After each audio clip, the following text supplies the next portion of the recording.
First Florida man, Ando de Soto. First Florida man, was Hernando de Soto. Won't you so loco? Show off your photos, throw out your Twinkies, throw up your ho-hos, tuck in them pinkies. Them shits a no-no. The first Florida man was Hernando de Soto. Brought to my attention by the man with the mojo. My 8th subscriber, I'm a bagoso. Jump in them sinkies and dump them mimosos. The first Florida man was Hernando de Soto. First Florida man was Hernando de Soto. First Florida man was Hernando de Soto. Hello, everybody. Welcome to the show. I have a very special show for you guys today. First of all, happy Father's Day to those who are fathers out there. I always miss my dad 100% of the time, but especially on Father's Day and like his birthday and Christmas and stuff like that too. But I super duper miss my dad today. So even though this is not necessarily a sad show today, I might cry just because I miss my dad so much. I actually always have a picture of my dad right there behind, like on my wall right there. So, man, I might cry just thinking about it. I'm going to try not to think about it because I try not to cry on camera, but yeah, you never know. How is everybody doing today? Let me know in the chat. Did you celebrate Father's Day? What did you do? Did you have fun?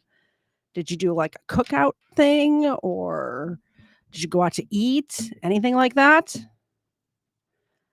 Yeah, I've been having a pretty good weekend. I went to the No Kings protest or rally. I don't know what it was, but in my area. And then Kafer and I hung out last night. That was fun. I know I saw a lot of you guys there and it was a good time.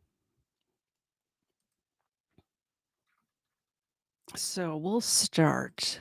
I got a lot of heroes today. And really, aren't all dads heroes? All of them. Some of them do go above and beyond. But for the most part, every single dad's a hero. But I have some super duper heroic guys that I found today. Not all these news articles are recent. I have some from as far back as the 80s. And as recent as like a couple of days ago. So let's go through them and see what's happening. Excuse me. This first one says hero dad saves 2-year-old from a dog attack. I can't even imagine how startled you'd be if you come into your own yard. It looks like he's coming into his own yard and a random dog is just in your yard. Crazy.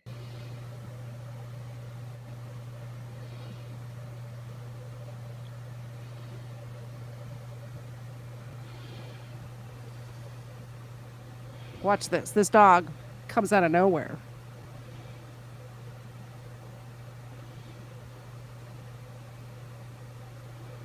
And that's a little itty bitty baby. That kid can't be more than like 2.5, maybe. Saved him. Hero dad saves the day. We'll see a lot of that. We'll see a lot of that today. This one's crazy. They're all very short. But I am going to tell you about Gary Plauché. And that'll be a little bit longer. I don't know if you guys heard that story. I kind of mentioned it. I think Kafar brought it up on Booze and Body Cams a little bit ago, like a few weeks ago. And I know the story. So I figured why not? This is the perfect day to talk about it, right?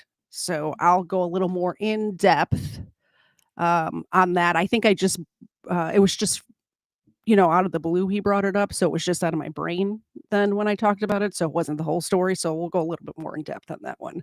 This one says, hero dad saves his son from being crushed to death by a rally car.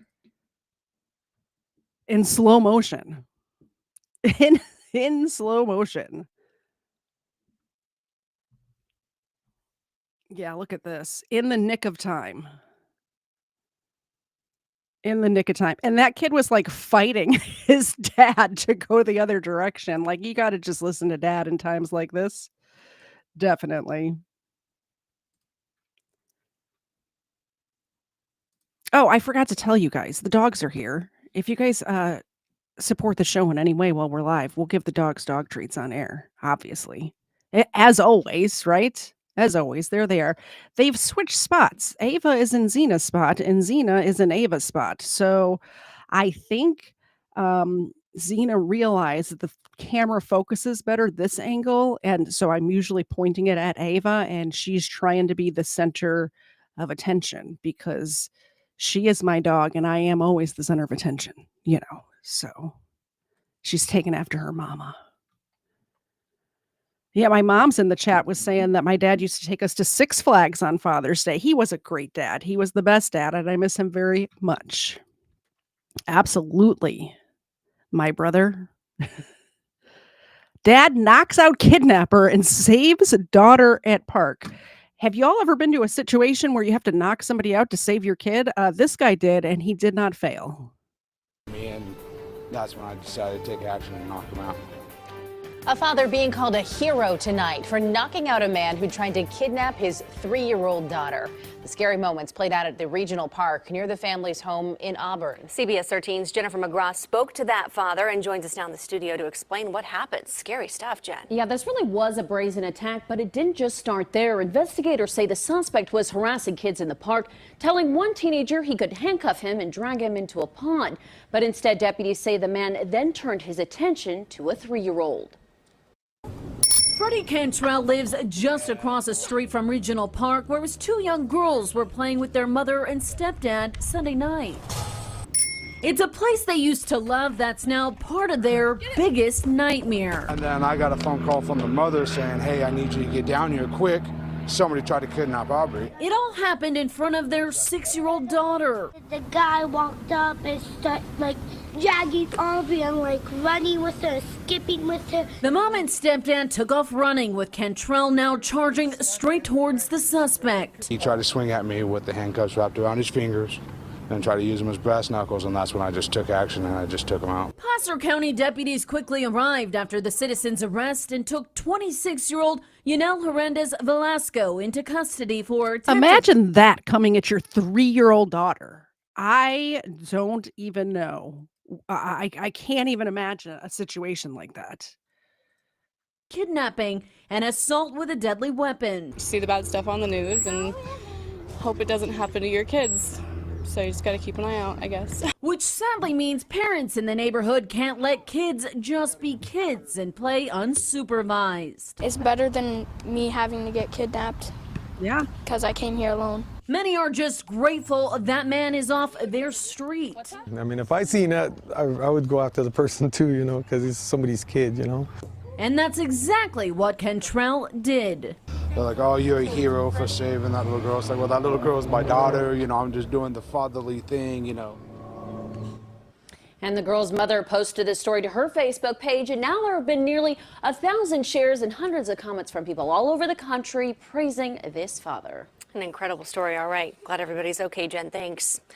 I think for real, anybody that was there would have done the same thing. Because why wouldn't you? If you see somebody trying to kidnap a 3-year-old, it's great, by the way, that her dad was there and was able to save her. But let's say her dad was at work and the mom was dealing with there was 3 kids total. So what if the mom was dealing with one of the other kids, right? Back turned. I think anybody watching that would probably try to step in and save a 3-year-old from getting kidnapped. But that is just yikes, right? I don't even know what to say about that one. This one says, dad takes down suspect accused of firing shots inside Pasadena. Oh, sorry, dads, plural, take down suspect accused of firing shots inside Pasadena Memorial High School during a band concert. I used to love that whenever I had anything, whether it was like a sports game or I was in band for a while. I was in drama in high school, so I was in all the plays and musicals and stuff like that. But my dad would make sure to take off of work, and he would be there every single time. And honestly, don't tell anybody, but I was my dad's favorite. So he would make sure he was at my stuff. I think it's because I was like the sportiest one. I played basketball in high school all throughout my childhood and into high school. So he was always at everything. But imagine you're like these dads all took off of work or made sure they were available to go to the kids' band concert. You know, the music is not that great. High school band concert, probably not great. They're there. They're supporting their children. Somebody opens fire. Get them, dads. Get them. Tonight, Pasadena police tell us an 83-year-old man is being charged with aggravated assault with a deadly weapon. That's after he allegedly walked into Memorial High School during a drumline event and opened fire, hitting a staff member of one of the schools. Orko Manna spoke with a few of the dads who helped take him down. Did anyone get injured? Anyone get shot? No? We don't believe so, no. Cell phone video shows the moments after the suspect in Saturday's shooting at Pasadena Memorial High School got tackled to the ground. Pasadena police say the man, now identified as 83-year-old Dennis Brandel Jr., shot a gun. This dude looks like a cartoon character. He looks like a cartoon. He looks like one of the old men that sat up in the balcony during the Muppet Show. What is this guy? During a band competition, hitting a man in his 20s. People were not screaming, saying active shooter. Joe Sanchez and these 3 other dads who volunteer with the Pearland High School band were at the competition and immediately jumped into action. I grabbed his arms while Adam took the gun out. Then once the gun was removed from his hand, we had no handcuffs. So I took off my belt, made a handcuff. As soon as I saw the gun out on his hand and Joe grabbed his wrist, I grabbed his wrist and was tackling to get the handgun free. Photos show the group of dads surrounding the gunman with the pistol behind Adam's back after he wrestled it away. Police say Brandel Jr. told officers he feared he was going to be killed, so he drove away from his home in Spring and ended up in Pasadena, where he went into the school. When the suspect was on the ground, he kept saying that someone's trying to shoot me. Blocking out their own fears. Everything just kind of went through my mind about, was my son okay? Were all the kids okay? These dads each relied on their skill sets to handle the situation. They all have military or police experience. I think anybody with our collective backgrounds would just do that, just out of nature. It's just kind of a secondhand trait that we have. It all happened in about a minute, an act of bravery no one will forget. It was not unexpected to see them jump in like that and just do what needs to be done, because that's what they do in this community. Our parents stepped in a moment of crisis and were heroes, selflessly acting to take the guy down, and none of our kids were hurt. Police say the man who was shot is expected to be okay. I think I was like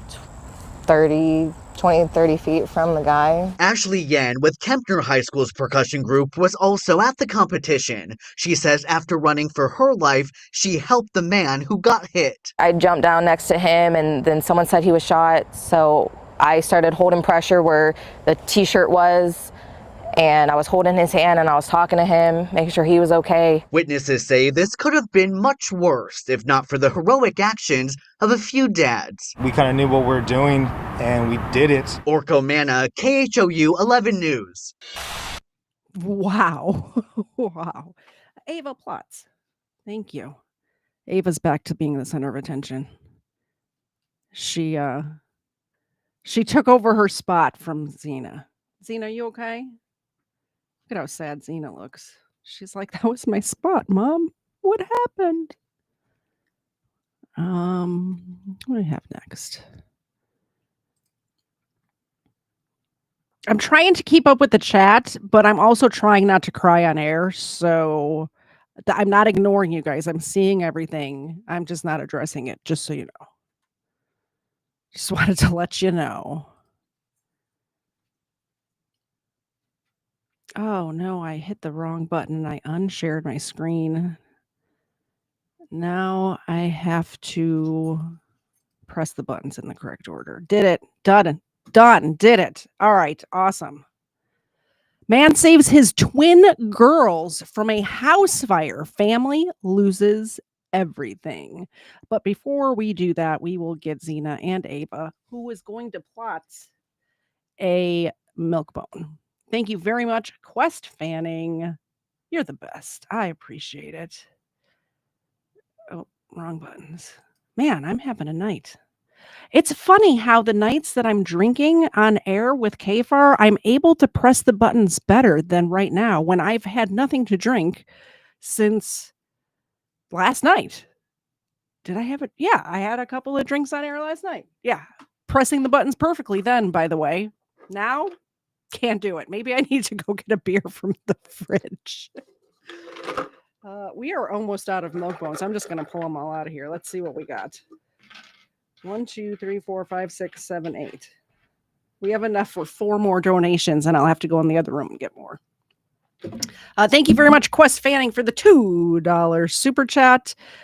Ava, this is from Quest. Do you remember Quest? Was she here when you visited Quest, or did you visit before we had her? I know you met Xena. I don't remember if Ava was here when you were here. You have to let me know. Oh, that was a good catch. Xena, that was for you. And then I did see another something pop up. News No Enemy, thank you very much for the gifted membership. And that went to Amy Grooms. Welcome, Amy, to the membership club. We love to have you. Stick around. By the way, have you hit the like button yet? Please do. If I've done anything you like so far, anything at all, I appreciate it.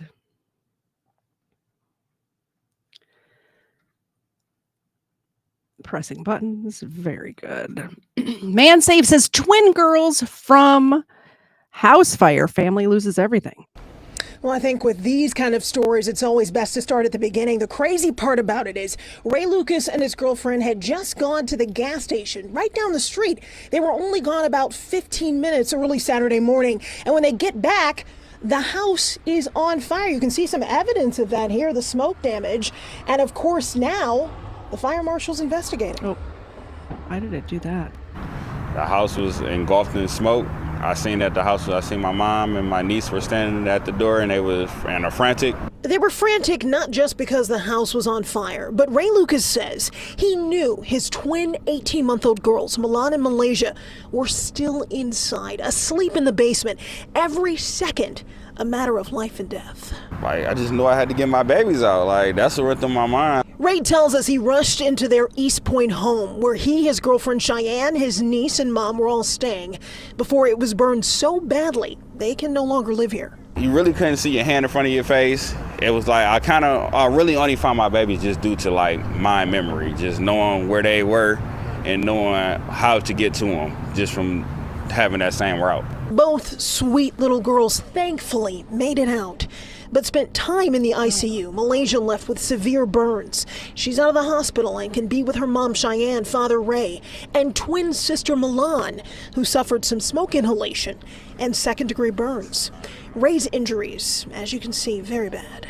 I was temporarily blind for 3 days, but they said it was a miracle that I can see. I got burns on my arms. My babies, they have burns too. But for the most part, everybody's still here. Ray can't work right now because of all this. And he tells us besides his family losing their home, a number of their possessions are gone and the medical bills continue to mount. They've set up a GoFundMe to help. If anybody, can, support, that'd be great. And here's another really interesting aspect of this story, kind of amazing. Ray says that his niece actually went back inside to grab a phone and had to jump from this window you're looking at. This family dealing with a lot. Apparently, they had just dealt with some flooding the day before. He jumped from the second-story window? Well, Hillary Ray is simply amazing. The father's love and courage propelling him to save his 2 little girls. We're all pulling for this family tonight. Have investigators been able to determine what caused the fire? I had a chance to go right over to the fire department and speak with Battalion Chief Walsh, and he says, of course, right now they're still investigating, as we saw with that note. So the cause has not been determined just now, but he says that the flames were concentrated in the basement. There were also some flames on the first floor, none on the top level, but a lot of smoke damage. It's close here to a total loss, so I know this family would really appreciate any help that they can get here. All right, guys, let me know. And when I say guys, I mean just anybody, all of you, not necessarily just the dads. Do you go back into the burning house to save your kids? I think I would have to try. I think I would probably even have to try for these stinky dogs, right? I don't know. You never know what you're going to do in a situation like that till you're in the situation, I think. I don't know. I think I would have to go. I think I would have to try to get back in the house to save. Did you see his like his face and stuff was all burned up. Man. All right, this next one, hero dad shields 3 sons from gunfire at a car dealership. I have no idea where these news stories are from. No clue. Being called a hero around the country for shielding his kids when gunfire erupted in a car dealership here in New York. He says there are heroes out there, but he says he's not one. This one's from New York. I did hear that. I don't know where that last one was from. Let me see what it says. Let me see if I can figure it out for KFAR. I will press play and Of them. In this Inside Edition exclusive, he told us he was simply doing what any father would do. Yeah, it was from Detroit. He's the hero dad who shielded his 3 young sons when gunfire broke out at a car dealership. And now he's speaking exclusively to Inside Edition. What you did was heroic. I just went into fatherly mode at that moment, and I just wanted to keep the kids safe. The 39-year-old construction worker had come to this car dealership in the Bronx to buy his wife an amazing gift for her birthday, a new car. His 3 sons were with him. Suddenly, as they sat in the lounge, chaos erupted. A man pulled out a gun and started firing.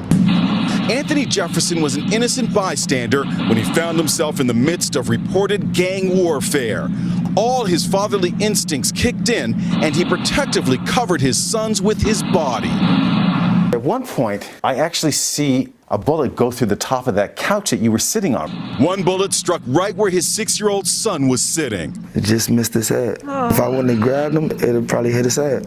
Jefferson was rushed to the hospital with a gunshot to the thigh, but not before he calmly called his wife. He said, "Sweetheart, come pick the kids up." When you got to the car dealership, you had no idea there was a shooting. I had no clue. Danica is overcome with emotion, thinking how close she came to losing her family. This is the video that everyone is talking about, what a hero your husband is. She asked that we not show the boys' faces. Because of his gunshot wound, Jefferson says he has lost his construction job.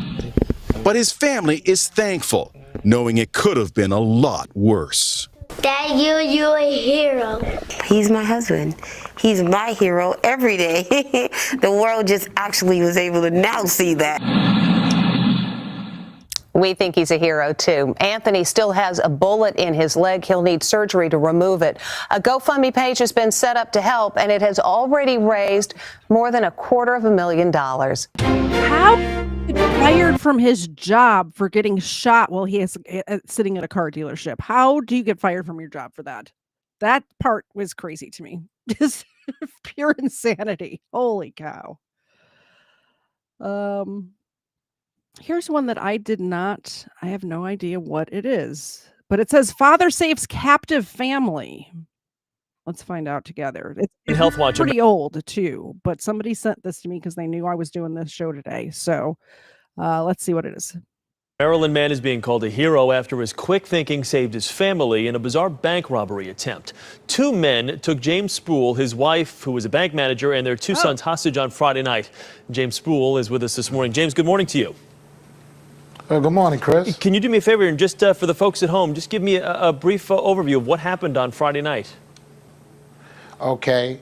What happened was the 2 assailants, for what I know, must have followed my wife home from work, and me and the kids was in the house, and I was getting ready to go out, and my wife calls me, and I come out the room, and they had a gun to my wife's head and a knife in her back. And I said, oh, they said, come step out. So I closed the doors immediately because I didn't want my kids to be subjected to viewing what was going on. Yeah, they said this was in Maryland, they said, yes. Into the living room, and then that's when they tied me up. They tied my wife up and brought the kids in, and then they put us all in separate rooms. Now, at what point did you say to yourself, okay, we are in some real danger now? I know when you came downstairs, they were in ski masks. Like you said, they had the weapons. But when did you decide that, you know what, I've got to take care of business here. Otherwise, we could really be hurt, even killed here? Okay, when they were supposed to separate us. Well, the plan was one was supposed to take my wife to the job to facilitate the robbery, and the other guy was supposed to stand by with me and my sons and tell us that if the guy who was with my wife, if the plan didn't go through, then they were supposed to exterminate us. So what I told him was that my aunt was coming over to help me out with something at the same time that he wanted my wife to go to the bank. So to keep the whole family together. So while we was in the car, I just kept thinking of something, just kept on thinking, because I said, I don't know what's gonna happen, but I know if I take them to this bank, who's this guarantee to say that we was gonna come out of this alive?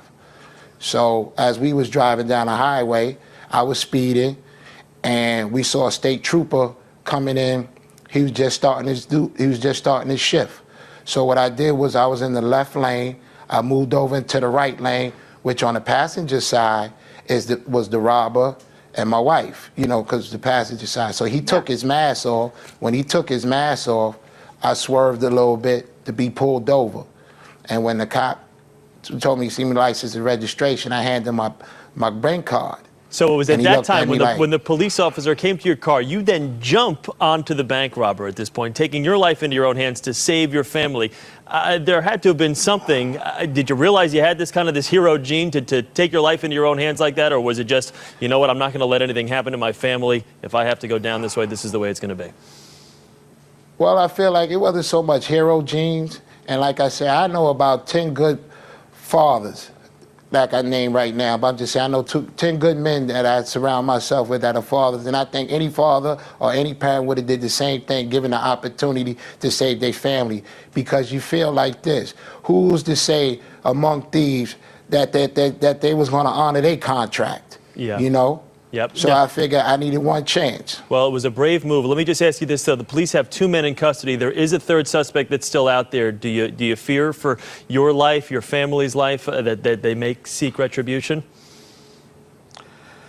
No, not right about now, because I have to credit the police. They're doing a diligent job in trying to gather up these suspects. They're working around the clock, and I'm glad to have them on my side. All right. Well, James Sproul, thank you for sharing your story with us. I know you don't like to be called a hero, but you are. Nice job there, really. And give your wife, LaChrista, our best. Wow. That was a crazy story. I had never heard, I would think that I would have heard, I don't know if I would have heard of it or not, but that was a crazy story. So his wife worked at the bank, and they followed her home and just took the whole stinking family hostage. That is so scary. And that, I bet, I know that used to happen a lot. I don't know if it happens that much anymore, just because, you know, people are robbing banks. They're doing it electronically these days. They're not actually robbing banks because bank robbers get caught. So,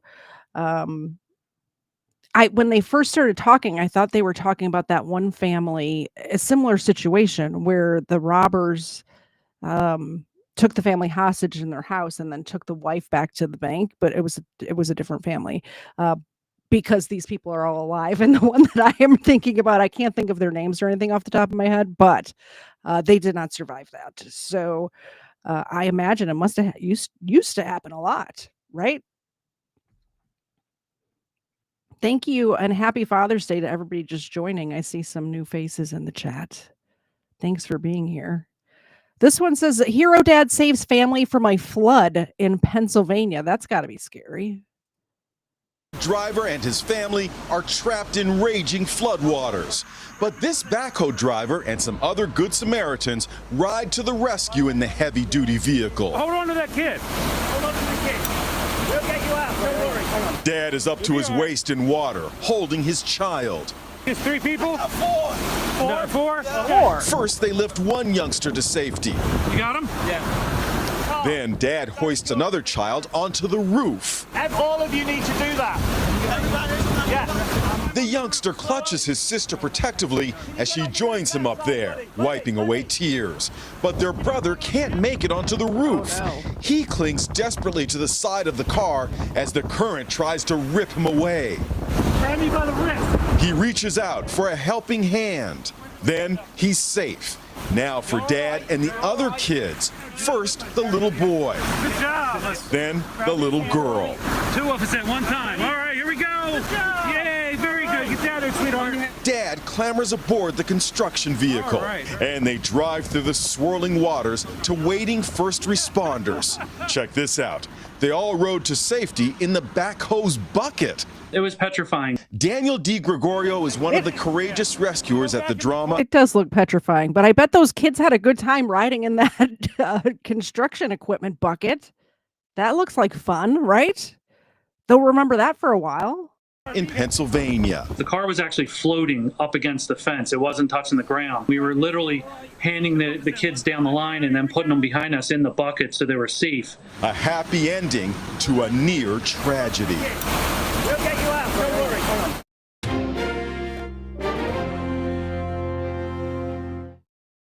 Hold on, I'm having an allergy attack. Let me get to the next story.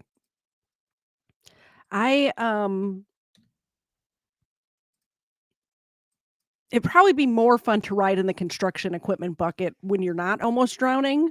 But I think that sounds like a good time, especially for kids, right? Now, every time they see one of those, whatever they're called, what are there's a name for that kind of construction equipment. Front end loader. I don't even know. I don't know what it is. But every time they see one of those, they're going to be like, hey, I rode in the bucket of one of those one time. And their friends will be like, no, you didn't. And they'll pull up this news article and be like, yeah, see, that was me. Brave father stops shooter during Father's Day dinner at a wing house. Fire rings out at a Central Florida restaurant. Witnesses say what started as a fight ended up with shots fired. Fox 35's David Williams is joining us live. He's in Ocala this morning with the latest on what happened right outside the wing house. Hey there, David. Good morning to you. I just got new information from Ocala Fire Rescue.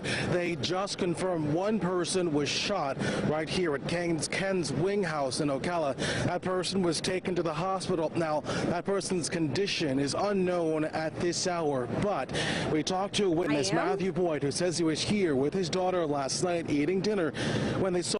I was correct. Is that what it's called? I am super proud of myself right now. I just have to say, I am super proud of myself. A guy run in front of them, and they heard a popping noise and ran outside, and that's where they saw the immediate aftermath of the shooting unfold. Listen to Matthew describe exactly what he saw when this all went down. My daughter and I were just sitting there watching the TV, and saw a guy run in front of us, and next thing you know, we started hearing a popping noise. Kind of sounded like fireworks. Turned and saw what was going on. Gentleman was shooting at another guy. Guy was done shooting, started walking away, and I followed after him and told him to get on the ground.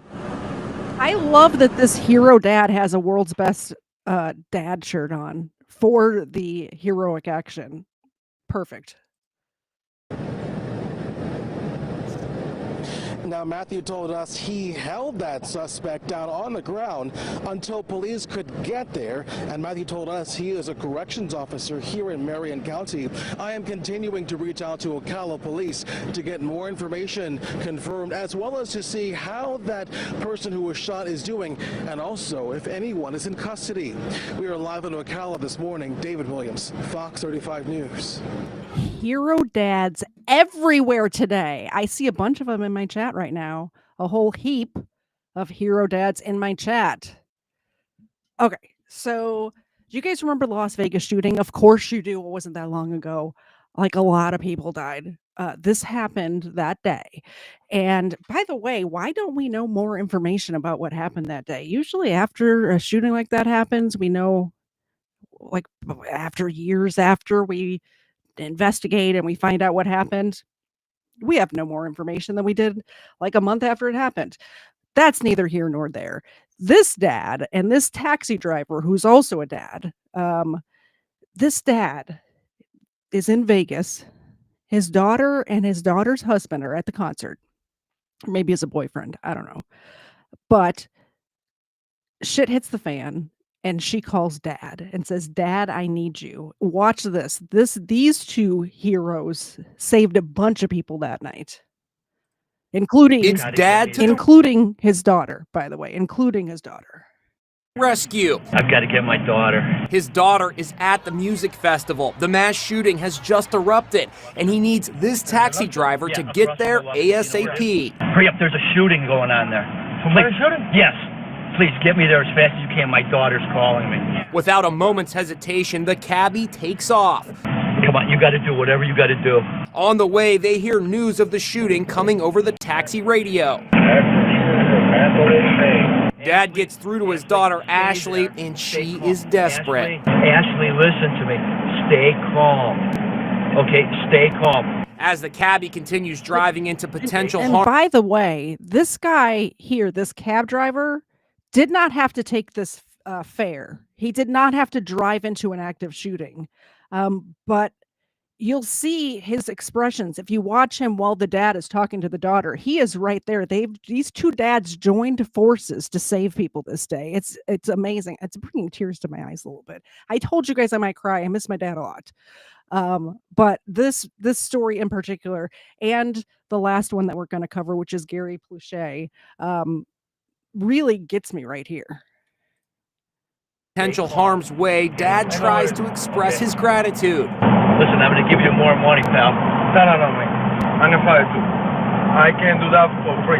Ashley tells her dad to rendezvous at the Motel 6. In front of Motel 6. I'll be there in 2 minutes.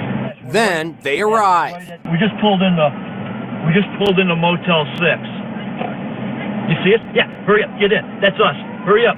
From this front windshield camera, you can see Ashley and her husband running to the cab. They jump in, and they're not alone. Ashley, get in! Look at all these terrified concert goers, one after another. Everyone is welcome. 7 people cram into the back of the taxi. There's shootings everywhere. Just get us away from the strip. From the back seat comes a voice expressing thanks. Jim Murray spoke with the brave cabbie, John Zarcara Jimenez. Was anybody injured? No, nobody injured. This photo of John posing with Dad, Ashley, and her husband says it all. Ashley also sent the cab driver this text message. Hi, John, it's Ashley. Thank you so much for being so brave to come toward the shooting to rescue us. You are a hero, and my family and I will always be grateful for your bravery that night. That is one determined dad and one courageous cabbie. I've got to get my daughter. If that didn't get you right in the feels, I don't know what will, because that one got me right in the feels. I'm telling you what, especially like that cab driver did not have to risk his own life, but he did because he saw the fear in that dad's eyes and he knew he had to get to his daughter. That's what you do, right? Man. Okay. And that's why also in the thumbnail, even though the cab driver's in the thumbnail, because I think he's as much of a hero as the other, as any of these other dads that we're showing today, as much. And I know it wasn't his kid in danger, but it was somebody's kid, and he did what he had to do. Long Island father of missing daughter found safe, and he's going to speak to News 12. First up tonight, a Patchhog family is reunited. I just looked over at Ava. Look at this. Do you think she knows what she's doing? Do you think she knows what she's doing right now? She is leaning forward off the bed with her nose like this far away from the camera. I think she might know what she's doing. A father is speaking exclusively with News 12 about the safe return of his missing teenage daughter. News 12's Carmen Grant brings us the story. To see her alive in my arms, it was a gift from God. That's how Frank Gervasi describes the moment he found his 14-year-old daughter, Emma Ray, Friday afternoon. He says she was aboard this large boat that was docked near a local fish market in Islip. She had been missing for 26 days. We spent the whole day with her at the hospital yesterday, and she is in recovery right now. He says it was an anonymous call that led him to his missing daughter. The tip was because of all the social media and everything like that, but this person was definitely sweet enough to come forward and give me some information that did help save my daughter's life. He believes his daughter was being held there. Javasi says Emma Ray left the house with someone she knew on December 9th, the day she didn't return home. It didn't work out too well for her. I think she was afraid to come back home because of the consequences and things like that, and somehow got picked up. I just want to address something in the chat. Carla, I actually started the show off saying that I might not be able to make it through this episode because I miss my dad so much. This is actually, I wear this shirt all the time. This is one of his work shirts that he wore to work my whole childhood. Dang it, Carla, you're getting me. But I'm right there with you. I totally understand.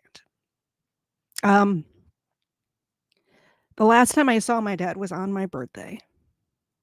And it was my 21st birthday is the last time I saw my dad. So, and I'm an old lady now, and it still does this to me. So I'm going to let this play. By some random guy who I don't want to mention names, ended up in a trailer park, was then transported to this boat. Meanwhile, here in Islip, where she was found, remains an active police investigation. Suffolk County Police removed the boat from the dock today to impound it as evidence. The family thanking everyone who volunteered, as well as law enforcement and countless others who helped. We were actually losing hope. It was a long time. And like he said, everyone pushing us. Just wanted to make the public aware that they did an amazing job, and also make sure the police department understood that they did an amazing job. In Patchogue, Carmen Grant, News 12 Long Island. A safe return home. Well, right now, Suffolk police have not reported whether someone was arrested in Emma Ray's disappearance.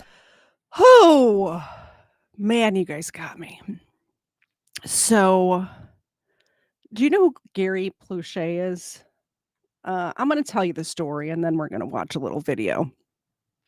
I'm going to try to get my shit together. I wish I had another short thing to play for you before so I could have a minute. But we're to that part of the show where I need to go into the Gary story. Gary and Jody. So Jody is Gary's son. And let me get my notes in front of me for this part. I'm going to be ignoring you guys for a minute because my face is leaking right now. I almost didn't do the show today. That's how much it affects me. I almost canceled it, but I'm here and I'm doing it. So, yeah. Everybody get your shit together. Stop crying if you're crying. We're talking about heroes today. We're not being sad. We're talking about heroes. Get your shit together. I'm talking to myself too.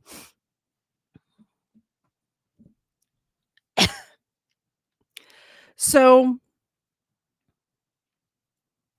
Jody Pluchet, he was, as a kid, was really into sports. And he played baseball, he played football, and his parents got him and his brothers into karate. And they found this, karate place for kids or whatever. And the instructor's name was Jeffrey Duche. Now, Jeffrey Duche was in his 20s, so he's not as old as Jody's parents, but he is still an adult. And Jeffrey didn't have any other family in the area, and Gary Pluchet saw how good he was with the kids. He was really good with the kids. He didn't have any other family, so he started inviting him over for dinner after the karate lessons or whatever, right? So he would come over for dinner and got to know the family and was friends with the family at this point. Then they started letting their kids go with this guy. He would take them to the movies. He would take them to the roller skating rink. At one point, they went to out-of-town karate tournaments. Now, keep in mind, Jody was really good at karate. He went to this one karate tournament and he won first place. And that is when he first started getting molested by Jeffrey Duche. And it started off slow. It started off with just, these guys, they'll push their limits. They'll see how far they can push it. So just a touch on the leg, and then it moved on and on until it was full blown, just rape. Basically, it was just rape at the end of the day. But Jody didn't say anything because he's 10 years old and he didn't know any better. So he just didn't say anything. And they go to this out of town karate tournament. And at this time, the uncle, it was in Dallas, I think. They lived in Baton Rouge. It was in Dallas or somewhere in Texas. And the uncle lived in Dallas. So he went to the karate tournament and he saw Jeffrey and Jody kiss on the lips as they were saying goodbye. So he called his brother up. He's like, "Oh, Gary, something's up with this karate instructor. You got to watch him. Something's weird about that. I don't even kiss my own kids on the lips. What are you doing?" Yeah. so horrible. But like I said, he's been manipulating and grooming Jody for an extended period of time at this point. And he asked to borrow the mom's car. So Jody's mom's, Gary's wife's car to run an errand, and then says, "Hey, could I take Jody with me to run this errand?" And they're like, "Yeah." Like this kid has known him for a while now. They've been to the roller skating rink. They've been to the movies. And he gets in the car and he just starts driving west. He's effectively kidnapped Jody at this point. Parents have no idea because they figure, well, they're going to be gone for a couple hours. So what's there to worry about? And start driving west. They get to one of Jeffrey Duche's relative's house, and I can't remember, and I'm not even looking at my notes now. I'm just telling you from my memory, which is probably a bad idea. I'm probably going to miss something. But they ended up stopping at one of his relatives' house. I want to say it was his uncle or something like that. And they end up leaving the mom's car there, and they get onto like a Greyhound bus, and they go all the way to California, all the way to LA. And they're there for 9 days. So for 9 days, he's kidnapped Jody. They're in LA. They watch an episode of Hill Street Blues being filmed. They go and see the Hollywood sign. They go to see Santa Monica Pier. They do all of the LA stuff. Then they go down to Anaheim, California, which is where Disney is. This guy takes his victim to Disneyland. And of course, Jody's having a great time. He's 11 at this time. He had a birthday in there. So he's 11 years old at this time. And of course, he's thinking this is great because the bad stuff that was happening to him, he thought that was just normal. He thought that's just what karate instructors do with their students. He thought he was special because he was winning the tournament. So he got this special treatment from Jeffrey Duche. Of course, this is not true. After 9 days, Jeffrey calls Jody's mom. And by this point, of course, they realize that the kid's been kidnapped. The first few hours, they didn't realize it, but they realize it now. The FBI has the phone tapped. Great. The mom said that she didn't even know that the phone was tapped, but it was. So while she's still on the phone with him, she hears the police knock down the door of the hotel room and arrest him. And she's just like on the other end of the line because she's on the phone just trying to get him to tell them where they're at so they can go get their son. Tell her, like, is my son okay? All of that stuff. So she hears it happen, and then they bring him back. First of all, they get Jody checked out. They do a rape kit on him.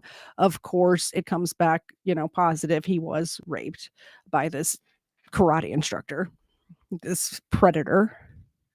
And they bring Jody back the next day. It was like a day later, but then they're holding Jeffrey in California until, I don't know why they held him there, but they held him there for like 2 weeks or something like that. And they end up bringing him back. So Gary, the dad, is at a diner. And of course, by this time, all of the news people know him because he's doing all these interviews. The 9 days that his kid was missing, he's doing all these interviews. Help me find my kid. So he knows all these news reporters. He also used to work either for the news. I don't know if he was a reporter for the newspaper, but he worked where he already knew some of the news people. Before he was a salesman at the time that this happened, but he knew the news people from a previous job. And one of the news guys asks Gary, so he's at a diner having coffee, whatever he's doing there. And the news guy says, "Hey, do you know when they're bringing your son's attacker or your son's kidnapper back, to extradite him back to Louisiana?" And he says, "I don't know. Why would I know that? They wouldn't tell me that." And he's like, "Oh, yeah, that makes sense." So while they're sitting there, the news reporter finds out that they're bringing him back at 9:00 tonight and tells Gary that. Right then, Gary's like, well, I guess I need to go clean my gun." So that's what he does. He goes and gets his gun. He goes to the airport, and that's where we get this from. Which, who can blame him? You know what I'm saying?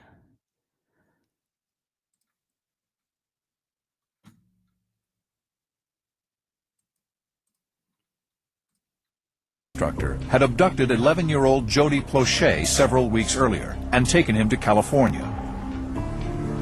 When Jody was rescued and returned to his family, his father Gary was coping with reports that Doucette had sexually assaulted his son. We didn't know what to do. You just feel helpless. 10 days later, when the police flew Doucette back to face trial, Gary Plauché was waiting with a gun.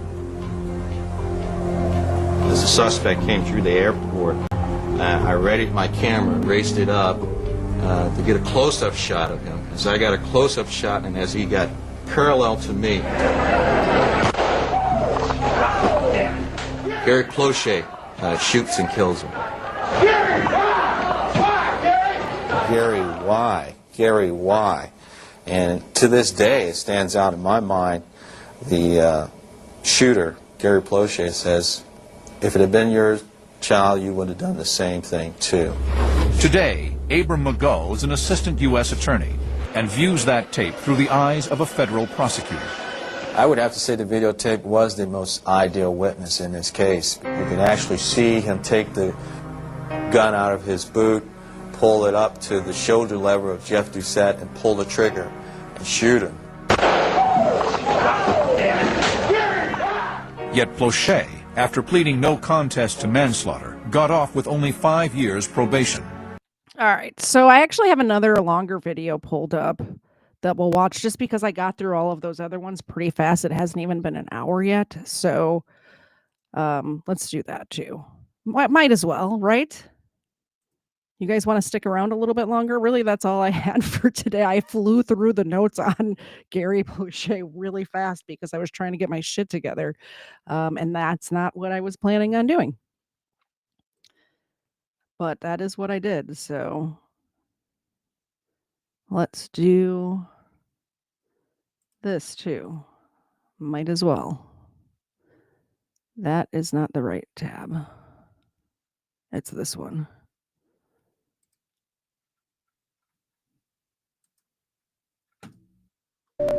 Karate. It's the art of self-defense. A mini documentary about what I just told you about. Probably has a lot of the same talking points because I watched this right before I went live. Pupil relationship is built on respect and trust. But what happens when that trust is broken? And how can life ever be repaired?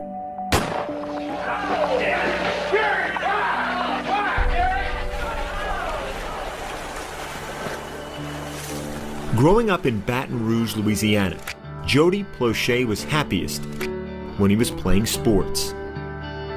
Jody was 5 years old and he was out on the football field with double zero. I needed a milk bone break so bad. Thank you so much. Thank you. Thank you, thank you, thank you. I appreciate that. Here, Ava. Thank you, Jonathan. I appreciate that so much. Yeah, anytime it gets too heavy around here, just throw $1 into the super chat so we could take a break because I'm an ugly crier. That's why. Double zeros on his chest and missing teeth in the front. Jody's father, Gary, a traveling salesman, spent most of his free time coaching his children's teams. What do you think Gary got out of seeing his kids? Pure pride. He loved being called Coach. He loved when those kids would say, Coach, Coach. Loved it. I was Daddy's favorite. Parents say, oh, I don't have a favorite. No, I was always his favorite. I was more outgoing like his personality was. When he was 10, Jody and his brothers decided to try a new sport, karate. There was a competitive fight team forming in Baton Rouge. The teacher, 24-year-old martial arts instructor, Jeff Doucette. Arm bars, wrist locks, and chokeholds that come from judo. He was kind of intimidating because he's, got the karate gi on and a belt, and I was like, Thank you, DD and Buddy, in honor of your dad and his lasting impact on you. Excuse me. His lasting impact on you and your family. Thank you so much. We'll get them a good treat for that. $10 super chat. Look at these. They're like a motley crew over here, staring at me. Did you want one of these? There you go. Did you want one? There you go. Thank you so much. I appreciate you. And thank you for honoring my dad too. He's a pretty good guy. I don't know if you know that, but he was a very good guy. and I was like, oh, all right, we got to respect this guy. Jeff would always do a lot of stuff with us, take a whole bunch of us to the movies, or hey, we're going skating. We'd all go to the skating rink. He got to be where he was really fun to be around. You're like, man, this guy's awesome. Doucette's only source of income was coaching, and without close friends or family in the area, he lived at the karate school. I remember one time my dad felt so bad for him because we were going to eat family dinner, and my dad started crying, and he's like, he's so pitiful. And I'm like, what? And he goes, he doesn't have anybody. So my dad picked him up, brought him home, let him shower, gave him a fresh shirt to wear, and then took him to my grandparents' house to eat Sunday dinner that we did every Sunday. After that night, Doucette began spending more time with Jody and his family. It is March 1983. Doucette is driving 10-year-old Jody home from practice. We took turns just riding around this neighborhood. Just he would do the stick shift and the clutch, and we would steer. Well, we were driving around the block, and all of a sudden he put his hands in my lap, and I'm like, uh-oh. And then he quit, and then I was like, okay, maybe that was an accident. And then I'm driving a little bit more, and it happens again, and I'm like, whoa. Well, that was him testing the boundaries to see how I would respond, and I guess I passed the test. Why not say anything right then? I'm still 10 years old, and I know that, okay, this ain't right, but what do? You don't know. You don't know how to tell. How did it escalate from there? Well, we were on a karate trip in Houston, Texas. He said, I'm gonna suck your tonight. By the way, news reporter, how you ask a 10-year-old, why didn't you say anything? He was a kid, first of all, and that's just, I don't know. I felt like that was an inappropriate question to ask somebody who's a victim like this. This dude was kidnapped, for goodness sake. And I'm like, why? I don't know why.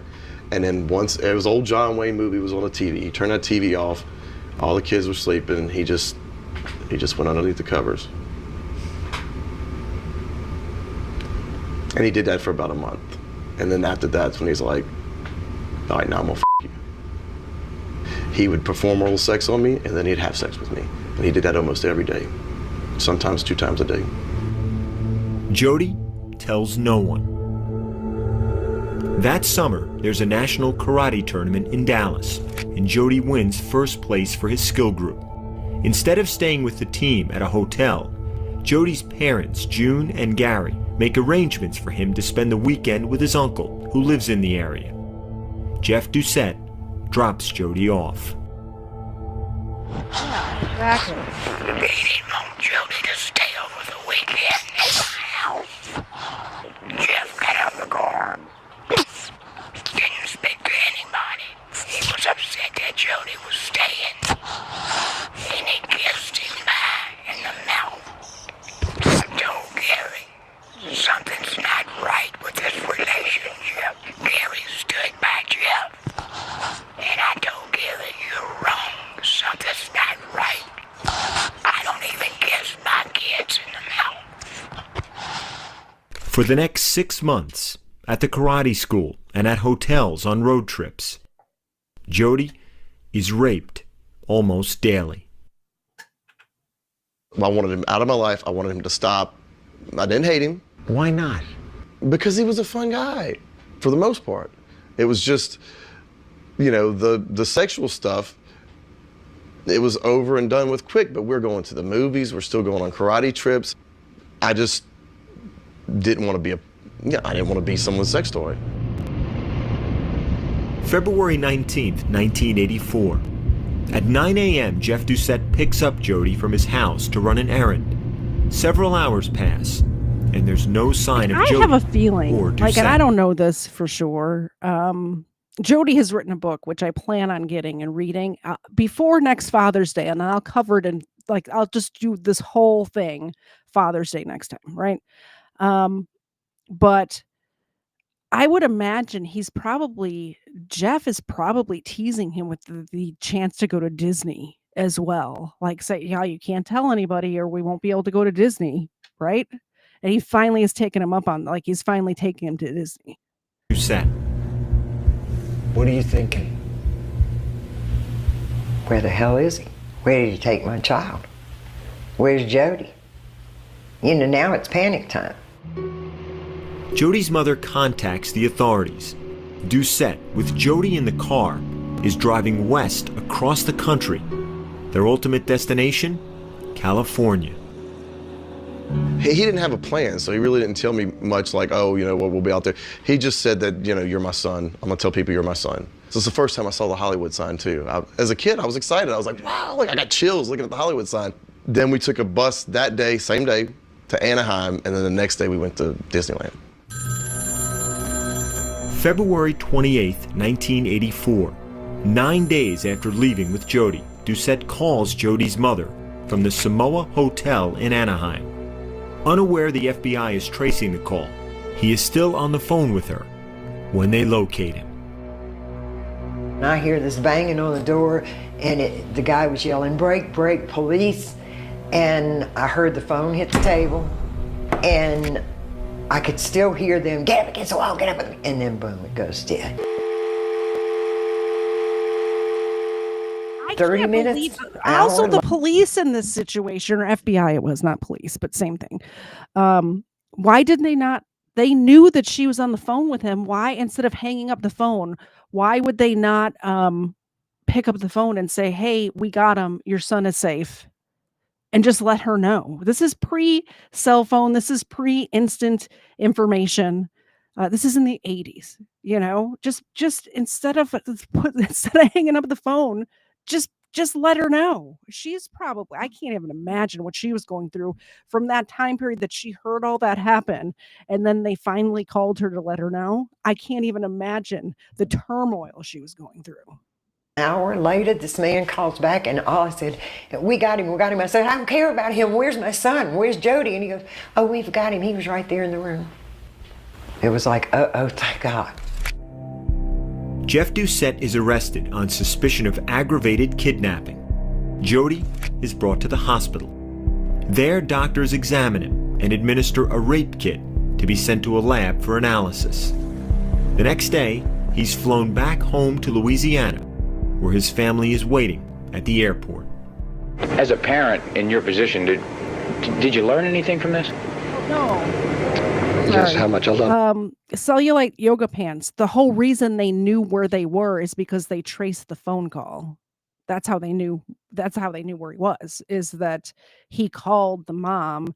They tracked the phone call from the mother's house and sent the FBI agents to the room. They knew that they knew that's who he was on the phone with. How much I love my children. I might be a little bit more protective or overprotective. I don't know.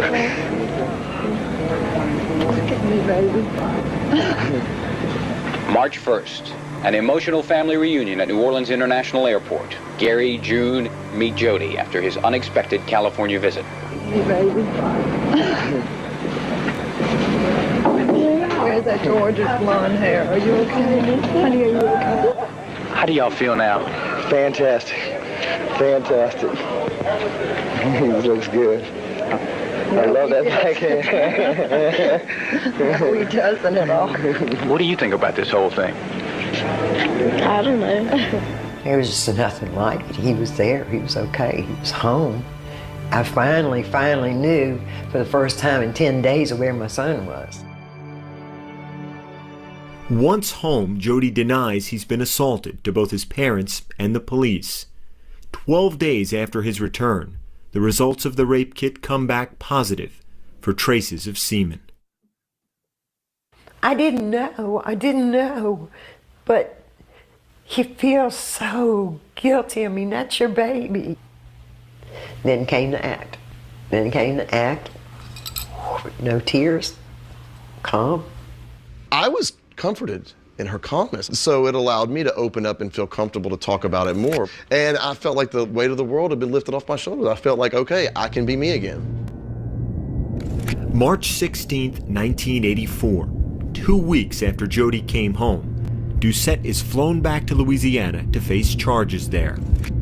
He is escorted on the plane by 2 Baton Rouge detectives. First, he started telling me about his own life as growing up and how he was molested as a child.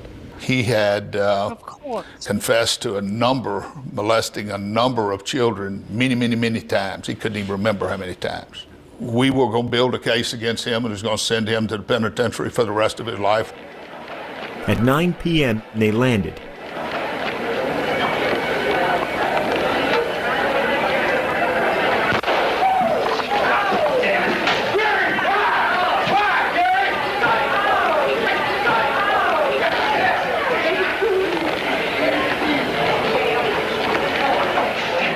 Our lead story tonight, a Baton Rouge man arrested for the recent kidnapping of a 10-year-old boy has just been gunned down as detectives brought him back from California.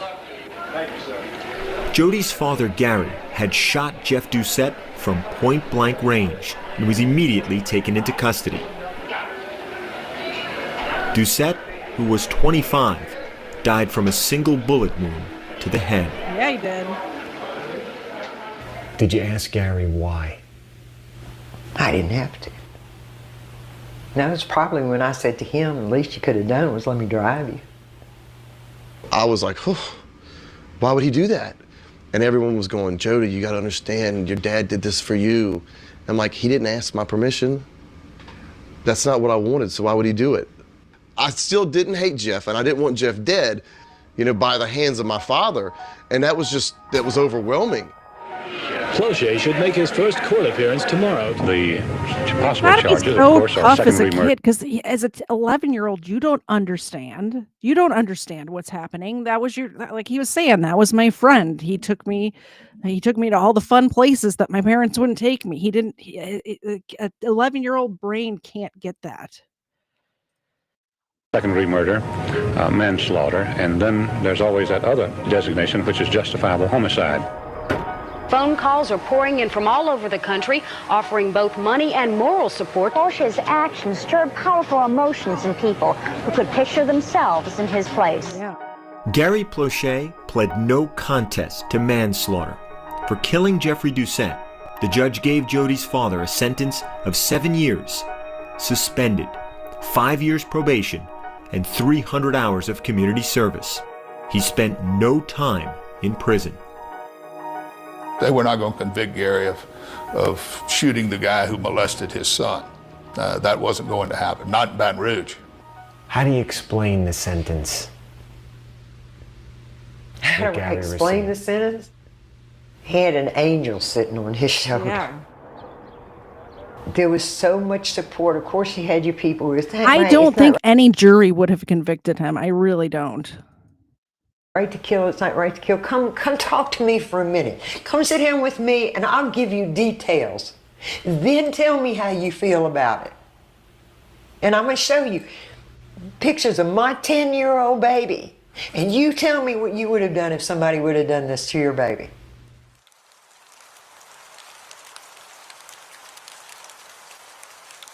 Gary Plauché, now 67 years old, still lives in Baton Rouge.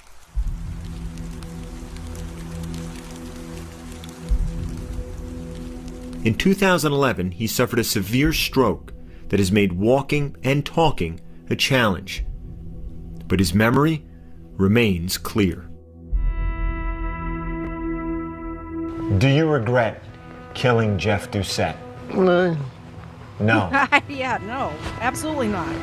Would you do it again? Oh, yeah. Oh, yes. Some people call him the hero.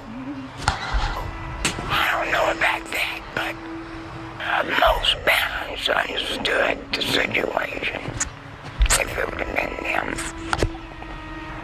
Thank you, and make a statement, and they could dig him up and they'd shoot him again. Dang. For those who don't know, my name is Jody Plauché. Now 41, Jody Plauché shares his story in hope that he will prevent abuse and encourage victims to come forward. When I was younger, for those who don't know, I was a victim of sexual abuse as a child by my karate instructor. I could take something that was really bad and turn it into something positive and let people know that this doesn't have to destroy your life. A life that for Jody included becoming a 2-time all-district quarterback in high school, a bachelor's degree from LSU, and a governor's award in 2004 for survivor activism. You're welcome. I'm happy. I'm not scarred for life. I'm not ruined. I'm not damaged goods. You don't have to like strange around me because you find out what happened. I am who I am. How inspirational is that? Isn't that, I mean, to take a bad thing and turn it into saving others, that takes a special person. That's amazing. This was just sent to me, and actually I've covered this whole story on my show before. I've covered the whole thing, but it is a dad and I forgot I didn't pull it up because I didn't even think about it. But when this first video first came out, we did cover it on this channel, and we went through the whole thing. But let's watch it again, and then I have one more short video after this, and then we'll go. Video shows father shoot and kill daughter's ex-boyfriend as he breaks in the door, and I hadn't thought about this since I covered it the last time. But if I can remember correctly, this guy they had dated, and then he had moved away and came back and was trying to get in touch with this girl, like kept calling her and was driving past her house and stuff, and ended up seeing them. Her mom and her went out to breakfast in town, saw them and followed them all the way home and into the driveway. And then this happens. I'm doing it. Oh, wait. He's leaving. Hey, he's coming back. Nope, I'm calling. James, she doesn't want to talk to you.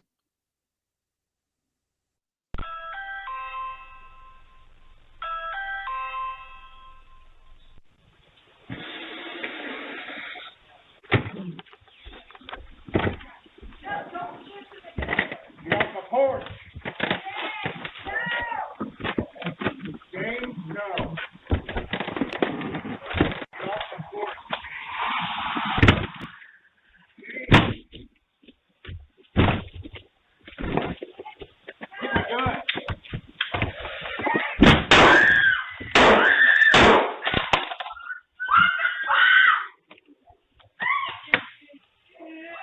This is the edited version. When I showed it the last time, I showed all of it. He ends up stumbling back and around the corner, and this is this person out in the lawn is a neighbor that heard the commotion and is coming over.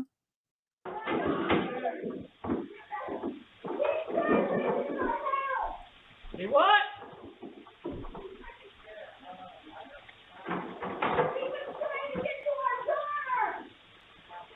Okay, wait. He's fine. He don't have nothing. He don't have no gun.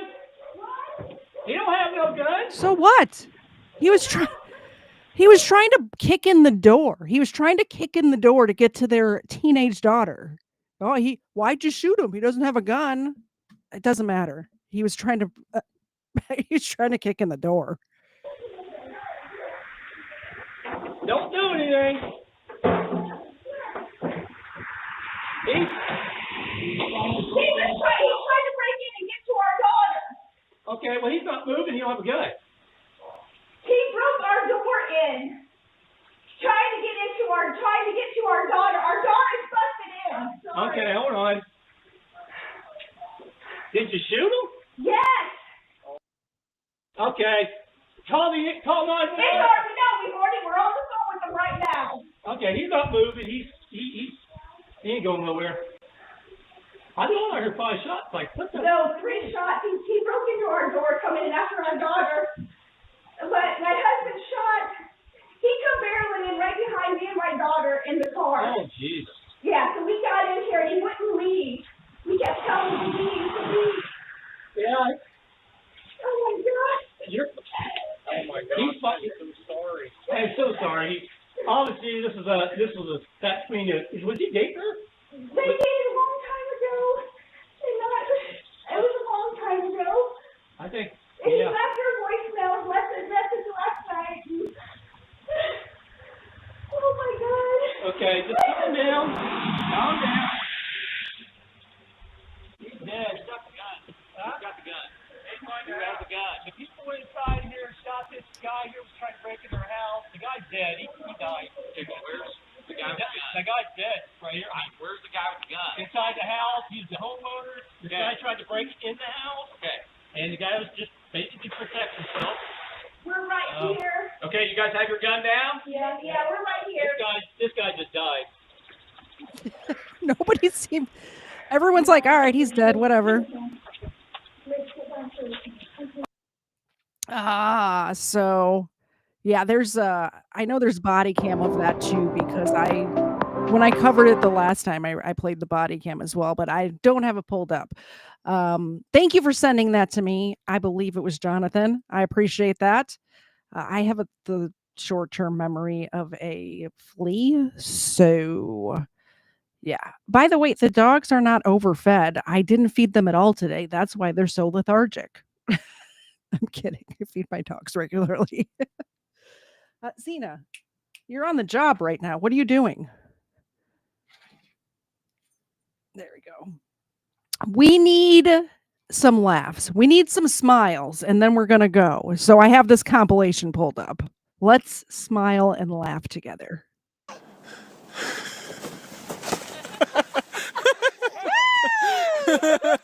Oh, I don't. Who sent that to me?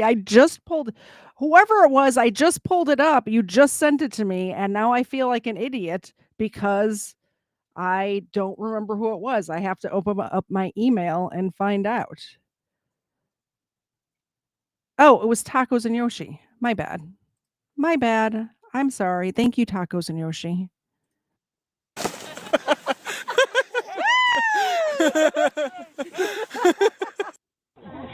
There she's going again. Going again. John, don't hit him towards the swing.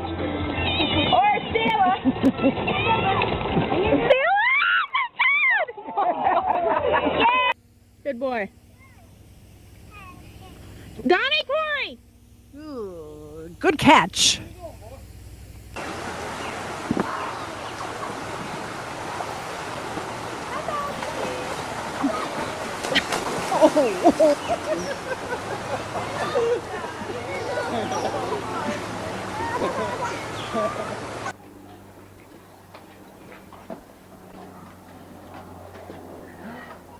Careful, Harry.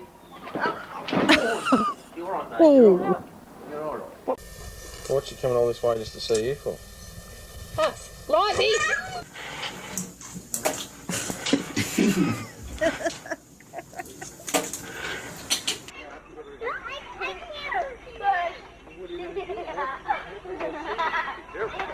Wow. Hey, dear Bill. Happy birthday!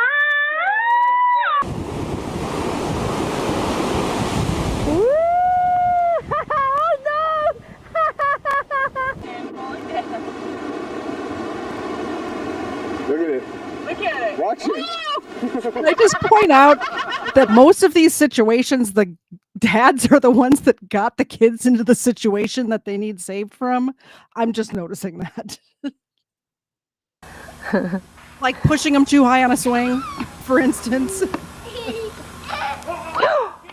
Good catch. So hard. The faster you go, the easier it is. Good job, Evie. Go fast, pedal, pedal, pedal. Alyssa, you are doing so awesome. Almost there, Evelyn.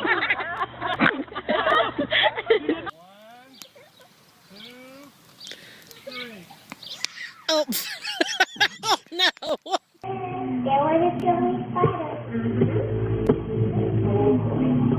The sweltering prairie summer has got the Hi, Ty. Are you swinging on your new swing? Whoa! See? Like that situation right there. It was a new swing that broke. So obviously dad probably didn't put it up right. That's all I'm saying. But he did catch the kid, so that's good.